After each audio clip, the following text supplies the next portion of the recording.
Hey guys, আসসালামু আলাইকুম। মায়াবতী গল্পের পর্ব ২ নিয়ে চলে এসেছি। তো বেশি কথা না বলে গল্পটি শুরু করা যাক। এতদিন কলেজে না আসায় ওরা জানতেই পারেননি কালকে বসন্তবরণ অনুষ্ঠান হচ্ছে। অথই তো ভীষণ খুশি। কলেজে এই প্রথমবার অনুষ্ঠান হচ্ছে। সবাই বাসন্তী রঙের শাড়ি পরবে বলে ঠিক করেছে। কলেজের কানায় কানায় আলপনা করা হচ্ছে, বেলুন কুলো বিভিন্ন হাতের কাজ দিয়ে সাজানো হচ্ছে। যারা যারা পারফরমেন্স করবে তারা সবাই রিহার্সাল দিচ্ছে। তন্নি খুব ভালো নাচ করে। অথয়ের জন্মদিনে নেচেছিল, নাচতে চায়নি, খুব জোর করেই নাচিয়েছিল অথই। তন্নি আর অথয়ের পারফরমেন্স দেখছে। তন্নি খুব মনোযোগ দিয়ে নাচ দেখছে, হাততালি দিচ্ছে, মাঝে মধ্যে গানের তালে তাল মিলাচ্ছে। যে মেয়েটা ডান্স করছে সে ঠিকঠাক মতো স্টেপগুলো পারছে না। তন্নির খুব ইচ্ছে করছে মেয়েটাকে শিখিয়ে দিতে, কিন্তু আবার লজ্জাও লাগছে। অথয়ের ফোন বেজে উঠে। অর্ণব কল দিয়েছে। আমার বাইকে বোধহয় হসপিটালে ভর্তি করতে হবে। তন্নি ভ্রু কুঁচকে তাকায়। অথয় খিলখিল করে হেসে উঠে। তন্নিও হেসে উঠে। কল করেছে, চল দেখে আস। তুই যা, আমি প্লিজ যাব না। আমার ভাই তোকে আর কখনোই কিছু বলবে না, চল তুই। অথয় তন্নির হাত ধরে টেনে নিয়ে যায়। ক্লাসরুম থেকে বের হয়ে কল রিসিভ করে। ওই ছাগল, কোথায় তুই? অর্ণব বলে উঠে। ঘাস খাচ্ছি, খাবি? বল না ইয়ার, আমি রোদে দাঁড়িয়ে আছি। দাঁড়া, আসছি আমি। অথই কল কেটে দেয়। পা চালিয়ে চলে আসে কলেজের মাঠে। গাড়িতে ঠেস দিয়ে দাঁড়িয়ে আছে অর্ণব, চোখে সানগ্লাস, বর্ষা, কপালে গামগুলো মুক্তোর দানার মতো চিকচিক করছে। কপালে ওয়ান টাইম ব্যান্ডেজ লাগিয়েছে। সাদা শার্টের বুকের কাছের দুটো বুতাম খুলে দিয়েছে, তাতে ফর্সা বুকের কালো লোমগুলো উকি দিচ্ছে। হাতা ফ্লোট করে কুনোয় অব্দি উঠিয়েছে, হাতেও বড় বড় লোম। ফর্সা হাতের কালো লোম দেখতে মন্দ লাগছে না। তন্নি এক পলক তাকিয়েছিল অর্ণবের দিকে, পরপর চোখ নামিয়ে নিয়েছে। অর্ণবের চোখ মুখ বিরক্তের ছাপ স্পষ্ট। হবেই বা না কেন, বিদেশি বাবু তো, তার কি আর রোদ মজা লাগবে? অথই আর তন্নিকে দেখে সোজা হয়ে দাঁড়ায় অর্ণব। হাতের উল্টো পিঠ দিয়ে গামগুলো মুছে ফেলার চেষ্টা করে, সানগ্লাস খুলে শার্টে ঝুলিয়ে রাখে। এতক্ষণ লাগে আসতে? বেজায় বিরক্ত গলায় বলে অর্ণব। উড়োজাহাজ ছিল না তো আমার কাছে যে উড়ে উড়ে আসবো। নিজের উন্না দিয়ে অর্ণবের কপালের ঘামগুলো মুছে দিতে দিতে বলে অথই। অন্য সময় হলে অর্ণব ছেড়ে দিত না, কিন্তু এখন মুড ভালো, তাই তর্ক করলো না। গাড়িতে বস, মার্কেটে যাব। অর্ণব গাড়ির পেছনে দরজা খুলে দিয়ে বলে, কিছু কেনার নেই আমার, চুপচাপ বস। বড় ভাইয়ের মুখে মুখে তর্ক। তন্নি কি করবে বুঝতে পারছে না। চলে যাবে এখান থেকে নাকি দাঁড়িয়ে থাকবে? প্রচন্ড অস্বস্তিতে পড়ে গেছে। এই যে অথয়ের তন্নি, তুমি দাঁড়িয়ে কেন? বসো জলদি। অর্ণব তন্নিকে বলে উঠে। চমকে উঠে তন্নি। আসলে এটা ও এক্সপেক্ট করেনি। অর্ণব ভ্রু কুঁচকে তাকায় তন্নির দিকে। বুঝলাম না, ধমক দিলে কেঁপে উঠো, ডাকলে কাঁপো, মিষ্টি কথায়ও কাঁপো। কাঁপাকাঁপির রোগ আছে নাকি তোমার? বুকে হাত গুজে সোজা হয়ে দাঁড়িয়ে বলে অর্ণব। তন্নি কি বলবে বুঝতে পারছে না। প্রচন্ড নার্ভাস সে, তার গলা শুকিয়ে কাঠ হয়ে গেছে। কিছু বলেছি আমি? অর্ণব এবার গম্ভীর গলায় বলে। তন্নি জিভ দিয়ে ঠোঁট ভিজিয়ে নেয়। আমাকে বাসায় যেতে হবে। মাথা নিচু করে রিনরিনিয়ে বলে তন্নি। আই নো দ্যাট, ইভেন আমাদেরও বাসায় যেতে হবে। তো কাটামি বাদ দিয়ে দ্রুত বসে পড়। খালি কাটামি, গুরুজন মানেই না। বলতে বলতে ড্রাইভিং সিটে বসে পড়ে অর্ণব। তন্নি ভেজা বেরোলার মতো অথয়ের পাশে বসে পড়ে। অথয় আপাতত সাজুগুজু করতে ব্যস্ত। অর্ণব সিট বেল্ট বেঁধে গাড়ির স্টার্ট দেয়। কয়েক মিনিট ব্যবধানে চলে আসে শপিং মলে। ইয়া বড় শপিং মল। কয়তলা হবে? তন্নি জানালার কাচের ফাঁকে মাথা বের করে গুনতে থাকে। 8 তলা অব্দি গোনার পর অর্ণবের ডাক কানে আসে। প্রবলেম কি তোমার বলো তো প্লিজ? এই গাড়িতে উঠতে চেয়েছিল না, এখন নামতেও চাইছো না। অর্ণব পেছনে ঘুরে বলে। তন্নি পাশে তাকিয়ে দেখে অথই নেমে গেছে। শুকনো ঢোক গিলে মাথায় পেঁচানো ওড়নাটা ঠিক আছে কিনা চেক করে নেমে পড়ে তন্নি। তোর তন্নির হাত ধরে রাখ, আবার হারিয়ে গেলে বলবি ভাইয়া আই হেট ইউ, তুমি আমার তন্নিকে কিডন্যাপ করেছো। অথইকে নকল করে বলে অর্ণব। খিলখিল করে হেসে ওঠে অথই। তন্নিও ঠোঁট চেপে হাসে। 3 তলায় বড় একটা শাড়ির দোকানে আসে ওরা। এখান থেকে সব থেকে বেস্ট শাড়িটা চুজ করবে, আমি ওদিকেই আছি বলেই অর্ণব চলে যায়। অথই শাড়ি দেখতে থাকে। দোকানের ডান পাশে সুন্দর বাসন্তী কালারের একটা শাড়ি পুতুলকে পরানো। যেই শাড়িটার দিকে চোখ আটকে যায় তন্নির। এত সুন্দর শাড়ি কখনোই দেখেনি। শাড়িটা একটু ছুঁয়ে দেখার চেষ্টা করে, কিন্তু সাহসে কুলাচ্ছে না, তাই চুপচাপ দেখে যাচ্ছে। জান, এই শাড়িটা দেখতো। অথই একটা শাড়ি দেখিয়ে বলে, সুন্দর, নিতে পারিস? তাহলে এটাই ফাইনাল। তন্নি মাথা নাড়ায়। তারপর অথই নিজের জন্য বাসন্তী রঙের শাড়ি দেখতে থাকে। শাড়িটা সুন্দর তোমার। পেছন থেকে অর্ণব বলে উঠে। চমকে উঠে তন্নি, বড় বড় চেক করে পেছনে তাকায়। রিল্যাক্স, আমি অর্ণব, খেয়ে ফেলতে চাইনি তোমায়, জাস্ট বলছি পছন্দ কিনা। দুহাত উঁচু করে বলে অর্ণব। তন্নি চোখ নামিয়ে নেয়। হ্যাঁ, পছন্দ হয়েছে অথয়ের জন্য। অথই এই শাড়িটা নিতে পারি। অর্ণব বুকুচকে তাকিয়ে থাকে। অথই সেই শাড়িটা দেখতে থাকে। শাড়িটা সত্যি খুব সুন্দর। অর্ণবের চোখের ইশারায় অথইকে বলে শাড়িটা তন্নির জন্য নিতে। অথয়ের বায়ের প্রতি একরাশ ভালোবাসা জমা হয়। ইচ্ছে করছে জাপটে জড়িয়ে ধরতে। তন্নি, এই শাড়িতে তোকে ভীষণ সুন্দর লাগবে। তন্নির মাথার ঘুমটা টেনে দিয়ে বলে অথই। তন্নি লজ্জা পায়। অথই প্লিজ। অথই বুঝে যায় তন্নির কাছে টাকা নেই, তাই এমন বলছে। অথই তন্নির তন্নির কানের কাছে ঠোঁট নেয়। তুই আমাকে প্রতিদিন 1 ঘন্টা করে পড়া বুঝিয়ে দিস না?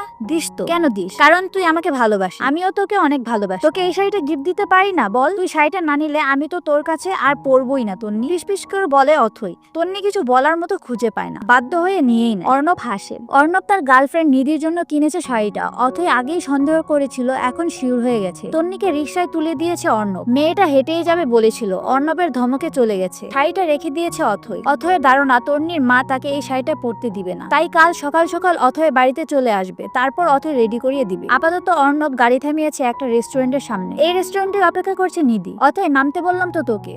অথয় অর্ণবের দিকে চোখ পাকিয়ে তাকায়। গার্লফ্রেন্ডের সাথে মিট করতে যাবি, তাও তোর আমাকে লাগবে? ও তোর সাথে মিট করতে চেয়েছিল, তাছাড়া তুই দেখবি না তোর ভাবিকে? অথয় ফুস করে শ্বাসটা নেয়, কাজ সমান চুলগুলো ঝুটি করে নেয়, তারপর নেমে পড়ে। এই রেস্টুরেন্টের পূর্ব পাশে বসে আছে নীতি। অর্ণবের রিকোয়েস্টে শাড়ি পরেছে কালো রঙের, ফিলফিলে পাতলা কালো শাড়ি, হাত কাটা ব্লাউজ, পিঠ সমান চুল, তাও ব্রাউন কালার করা। চোখে কাজল দিয়েছে, কিন্তু মায়াবতী লাগছে না। মুখে গোড়া মেকআপ, ঠোঁটে টকটকে লাল লিপস্টিক। অর্ণব কেন জানি নিধিকে দেখে মুগ্ধ হতে পারে না। মুগ্ধতা ছিটে ফোটাও নেই এই মেয়েটার মাঝে। তবুও ঠোঁটের কোণের হাসিটা চওড়া করে এগিয়ে যায়। সরি, লেট হয়ে গেছে। অর্ণব নিধির মুখোমুখি বসতে বসতে বলে। অথয় অর্ণবের পাশে বসে।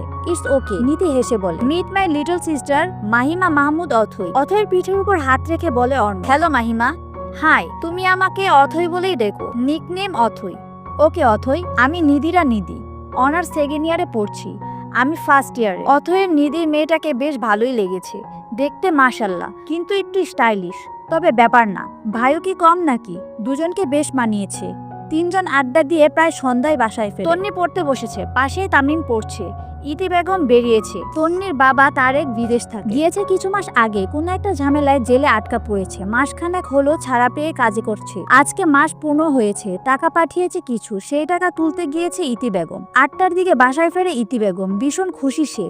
এই কয়েক মাস ভীষণ কষ্ট করেছে, বাচ্চাদের ঠিকমতো খাবারটাও দিতে পারেনি। 2 হাতে চিপস বিস্কিট নিয়ে বাসায় ফিরেছেন তিনি। তামিম দৌড়ে যায় মায়ের কাছে। তন্নি সেখানে বসেছিল, সেখানে বসে মায়ের দিকে তাকিয়ে থাকে। ইতি ছেলের হাতে খাবারগুলো দেয়, তারপর তন্নির দিকে তাকায়। তুই হাড়ির মতো মুখ করে বসে আছিস কেন? ভাইয়ের সাথে মিলেমিশে খেয়ে পড়ার মনোযোগ দে। তোর রেজাল্ট খারাপ হলে তোর বাপ তো আমাকেই দোষ দেবে। আমি আর আমার ছেলে তো বানের জলে বেসে এসেছি, সারাক্ষণ শুধু আমার মেয়ে কোথায় আমার মেয়ে কোথায় করে বেড়ার। কালকে তোর স্বামীন চাচার ফোন থেকে বাপের সাথে কথা বলে নিস। পাগল হয়ে যাচ্ছে সে মেয়ের সাথে কথা বলতে পারে না বলে। বকবক করে চলে যায় ইতি বেগম। তন্নির ঠোঁটের কোণে হাসি ফুটে ওঠে। আহা, কতদিন বাবার সাথে কথা বলা হয় না, মা বলে ডাকে না। টাকা মানুষকে কতটা অসহায় করে দেয়, তাই না? এই যে এত আদরের মেয়ে, যাকে কখনো কোলে থেকেই নামায় না, মেয়ের কান্না দেখলে অস্থির হয়ে পড়ছে। সেই আদরের মেয়েটাকে রেখে চলে গেছে দূরে প্রবাসে। 2টো টাকা কামাবে বলে, ছেলে মেয়েকে মানুষ করবে বলে, বাচ্চাদের সুন্দর একটা ভবিষ্যৎ দেবে বলে। বাবারা সত্যি অতুলনীয়, তারা কখনোই নিজেদের কথা ভাবে না। আপু খাও না। তামিম চিপস তন্নির মুখের সামনে ধরে বলে। তন্নি ভাইয়ের মাথায় হাত বুলিয়ে খেয়ে নেয়। পরের দিন সকাল সকাল ঘুম থেকে ওঠে তন্নি। ভোর 6টার মধ্যে কথা বলতে হবে তারেকের সাথে, না হলে সে সময় পাবে না। তন্নির মন খুলে বাবার সাথে কথা বলবে। ইতি বেগম পই পই করে বলেছে একটা ফোন কিনতে, আর তা আজকে আর কোনো কাজ করতে হয় না তন্নিকে। ইতি বেগম করে নেয়। কলেজে 10টার মধ্যে উপস্থিত থাকতে হবে, তাই তন্নি মাকে বলে সকাল সকাল চলে যায় অথয়ের বাসায়। অথয় প্রথমে তন্নিকে সাজিয়ে দিতে থাকে। বাসন্তী কালারের শাড়ি, ম্যাচিং ব্লাউজ, মুখে হালকা ফেস পাউডার, চোখে গাঢ় কাজল, 2 হাত ভর্তি চুড়ি, হাঁটু সমান চুলগুলো ছেড়ে দিয়ে, ঠোঁটে হালকা লিপস্টিক। অথয় তন্নিকে দেখে হা হয়ে যায়। তন্নি লজ্জায় মাথা নুইয়ে ফেলে। তন্নি জান, তুই এত কিউট, মাশাল্লাহ মাশাল্লাহ, 3 বছর তোর সাথে আছি, এখন পর্যন্ত সৌন্দর্য আমি দেখিনি। অথয় অবাক হয়ে বলে, দেখ তুই রেডি হয়ে নে, আমি আর্থি আপুকে দেখিয়ে আসি। বারবার বলেছে শাড়ি পরে তার কাছে যেতে। তন্নি মিষ্টি করে হেসে বলে। অথয় তন্নির কপালে চুমু খায়। তন্নি জীবনের প্রথমবার শাড়ি পরলো, হাঁটতেও পারছে না, আঁচল আর চুল বড্ড জ্বালাচ্ছে। অর্ণব জগিং করে ফিরছে, নিজের রুমে ঢুকতে যাবে, তখনই চোখ পড়ে তন্নির দিকে। হাওয়ে থাকে অর্ণব। তন্নির মুখে ছোট চুলগুলো উড়ে উড়ে আসছে। বিরক্তিতে চোখ মুখ কুচকে ফেলে তন্নি। 2 হাত উঁচু করে চুলগুলো খোপা করতে থাকে। আঁচল সরে গিয়ে হালকা চর্বিযুক্ত পেটটা দৃশ্যমান হয়ে যায়। অর্ণবের বুক কাঁপছে, গলা শুকিয়ে যাচ্ছে। খোপা করা শেষ করে তন্নি আঁচল ভাঁজ করে কোমরে রাখে। চুরির রিনজিন শব্দ হচ্ছে। এতক্ষণ তন্নি অর্ণবকে খেয়াল করে, চোখ মুখে অস্বাভাবিক হয়ে যায়। আঁচল তুলে ঘুমটা টেনে নেয়। অর্ণব তাকিয়ে আছে তন্নির চোখের দিকে। কাজল কালো মায়াবী চোখ, ঠোঁট দুটো টিপে রেখেছে। তন্নির মাথা নিচু করে অর্ণবের পাশ কাটিয়ে চলে যেতে নেয়। অর্ণব তন্নির নরম হাতটা মুঠো করে ধরে। কেঁপে উঠে তন্নি, বুকটা ধপধপ করতে থাকে, হাত পা কাঁপন ধরে যায়। চোখ মুখ খিচে বন্ধ করে ফেলে তন্নি। মায়াবতী। অর্ণব তন্নির ভয়ঙ্কর মুখের দিকে তাকিয়ে শব্দ করে বলে ফেলে। পিট পিট করে চোখ তুলে তাকায় তন্নি অর্ণবের পানে। চোখের মুখে প্রশ্ন, কে মায়াবতী? হারে হুড়পড়ি যে। আরতি বলে ওঠে। ধ্যান ভাঙে অর্ণবের, ছেড়ে দেয় তন্নির হাত। তন্নি চমকে ওঠে, বুকটা এখনো টিপ টিপ করছে। এইটুকুনি সময়ে ঘেমে গেছে। অর্ণব এদিক সেদিক তাকিয়ে লম্বা শ্বাস টানে, নিজেকে স্বাভাবিক করার চেষ্টা মাত্র। আরতি দৌড়ে এসে তন্নির মাথা থেকে পা অবধি ঘুরে ঘুরে দেখতে থাকে। সিরিয়াসলি তুই তন্নি, নাকি তন্নি রূপে হুড়পড়ি? তুই আন্দাজ করতে পারবি না তোকে কতটা প্রীতি লাগছে, জাস্ট অসাধারণ। উত্তেজিত হয়ে তন্নির ঘুমটা চুলগুলো ছেড়ে দিতে দিতে বলে আরতি। তন্নি লজ্জা পেয়ে যায়। চুল আঁচল সামলাতে হিমশিম খেয়ে যাচ্ছি আমি আপু, রিনরিনিয়ে বলে তন্নি। একজন বডিগার্ড রাখো তাহলে এগুলো সামলানোর জন্য। অর্ণব গম্ভীর গলায় বলে ওঠে। তন্নি কপাল কুঁচকে ফেলে। তুই হয়ে যা বডিগার্ড, এমনিতেও তো আমরা গাছের ডেকি তুই, তাও একটা কাজে আসে। আরতি বলে ওঠে। আমি বডিগার্ড হলে তোদের তন্নি আমায় সামলাতে পারবে না বলে অর্ণব রুমে ঢুকে যায়। তন্নির গায়ে কাটা দিয়ে ওঠে। আরতি কথার মিনিং বুঝতে পেরে ভ্রু কুঁচকে ফেলে। বদমাশ ছেলে, বিড়বিড় করে বকা দেয় আরতি। তন্নি চল, আমি তোর পিক তুল। তোর ভাই আমায় ডিএসএলআর ক্যামেরা কিনে দিয়েছে ফটোশুট করার জন্য, তোকে দিয়ে শুরু করব, চল। আরতি তন্নির হাত ধরে টেনে নিয়ে যায়। নিধি মেয়েটার সাথে অর্ণবের সম্পর্ক 5 বছরের, 2 বছর ফ্রেন্ডশিপ আর 3 বছরের রিলেশনশিপ। মূলত অর্ণব বিদেশে যাওয়ার পরেই রিলেশন হয়েছে দুজনের। আগের নিধি আর এখনকার নিধির মধ্যে আকাশ পাতাল তফাৎ। আগের নিধি ছিল সাধারণ, কামিজ পরে 2 কাঁধে ব্যাগ চাপিয়ে চোখে মোটা করে কাজল টেনে অর্ণবের সামনে আসতো, মুখে থাকতো লাজুক হাসি। ভালো লাগতো অর্ণব, কিন্তু বিদেশ থেকে ফেরার পরে নিধির সাথে দেখা করার পর কেন জানি ভালো লাগলো না। তবে মানিয়ে নিয়েছে। ভালোবাসা তো, চরিত্র, পছন্দ, কথা বলার ধরন, জামা কাপড়ের ধরন পাল্টাচ্ছে, ভালোবাসা তো পাল্টায় না। অর্ণব খুব প্রসেসিভ একজন মানুষ। সে নিজের পার্সোনাল লাইফ সম্পর্কে কখনোই কোনো বন্ধু বান্ধবের সাথে ডিসকাস করে না। অর্ণব ড্রেসিং টেবিলের সামনে দাঁড়িয়ে নিজেকে দেখছে। এখনো চোখের সামনে তন্নির চুল খোপা করা দৃশ্যটা ভাসছে। ইচ্ছে করছে ছুটে চলে যেতে তন্নির কাছে, কোমর জড়িয়ে চোখে চোখ রাখতে। কয়েক মিনিটের ব্যবধানে কি হয়ে গেল এটা? অর্ণব কি ক্রাশ খেলো? এরকম তো কখনোই হয়নি। কি আছে ওই মেয়ের মাঝে? কি করলো মেয়েটা? চোখ বন্ধ করে জোর জোর শ্বাস টানে অর্ণব। অদ্ভুত যন্ত্রণা হচ্ছে, বুকটা এখনো কাঁপছে, হৃৎপিণ্ড লাফাচ্ছে। অদ্ভুত সব ইচ্ছারা মস্তিষ্কে হানা দিচ্ছে। কাউকে একবার দেখাতে এমন হতে পারে? এই মেয়েটা তো আগেও দেখেছে অর্ণব, তবুও কেন মনে হচ্ছে আজকেই প্রথম দেখলো? নিজেকে শান্ত করতে ফোন হাতে ব্যালকনিতে যায়। উদ্দেশ্য নিধির সাথে কথা বলে মনটা শান্ত করা। নিধিকে ভিডিও কল দিবে, তখনই চোখ পড়ে বাগানে। সেখানে তন্নিকে বিভিন্ন ভঙ্গিতে দাঁড় করিয়ে পিক তুলছে আরতি। মেয়েটাও খুব সুন্দর পোজ দিচ্ছে, খিলখিল করে হাসছে। নিধিকে কল করার কথা ভুলেই যায় অর্ণব। রেলিং এর 2টি হাত ঠেকিয়ে মনোযোগ দিয়ে দেখতে থাকে তন্নি। তন্নি চল চল, এমনিতেই অনেকটা লেট হয়ে গেছে। অথই তাড়াহুড়া করে শাড়ির কুচি ধরে বের হতে হতে বলে। অর্ণব চমকে ওঠে, তন্নির থেকে চোখ ফিরিয়ে তাকায় অথয়ের দিকে। হে পেতনি আর অথয়ের তন্নি, জাস্ট 5 মিনিট ওয়েট করো, আমি আসছি। অর্ণব নিজের বেলকনি থেকে চিৎকার করে বলে। তন্নি চমকে এক পলক তাকিয়ে নেয়। অর্ণব তাকিয়েছিল, তার চোখাচোখি হয়ে যায়। অথয় ছোট ছোট চোখ করে তাকায় অর্ণবের দিকে। তোর না আজকে নিধিপুর সাথে ঘুরতে যাওয়ার কথা, তুই এখনো বাড়িতে যে? অথয় বুকে হাত গুজে বলে, আসছি আমি। অর্ণব অথয়ের কথা কানে না তুলে বলে। আরতি বোনের দিকে তাকায়। নিধিপু কে? আমাদের ভাবি, গুণধর ভাইয়ের গার্লফ্রেন্ড। দারুণ দেখতে কিন্তু, কাল মিট করিয়েছিল আমার। অথয় হেসে বলে, আমাকে করালো না? আরতি মন খারাপ করে বলে, কালকেই বাড়িতে নিয়ে আসবো আমি, তখন সবার সাথেই দেখা হয়ে যাবে, মা বাবাকেও দেখানো হয়ে যাবে। এটা দারুণ। শেষমেশ ভাইয়ের বিয়ে খাবো বল? হ্যাঁ তা তো খাবোই, বাবিও পাবো ফ্রি। 2 বোন হেসে ওঠে। তন্নি মাথা নিচু করে দাঁড়িয়ে আছে। অর্ণব কেন যাবে সাথে? তন্নির বেশ লজ্জা লাগছে। কেন জানি মনে হচ্ছে লোকটা তন্নিকে গভীরভাবে দেখছে। অথই চল না, আজ রিক্সা করে যাই, গাড়িতে আমার ভালো লাগছে না, মাথা ঘুরে। তন্নি রিড়িয়ে বলে, এটা কোনো ব্যাপার হলো? তুই সামনে বসিস, তাহলে আর মাথা ঘুরাবে না। অথই তন্নির চুলে ফুল গুজে দিয়ে বলে, চুল খোপা করে নে, তারপর ফুল লাগিয়ে দিস। বলেই ফুলটা খুলতে যায় তন্নি। কাকের বাসার মতো চুল খোপা করে মানুষকে বিরক্ত করতে চাইছো? অর্ণব পেছন থেকে বলে ওঠে।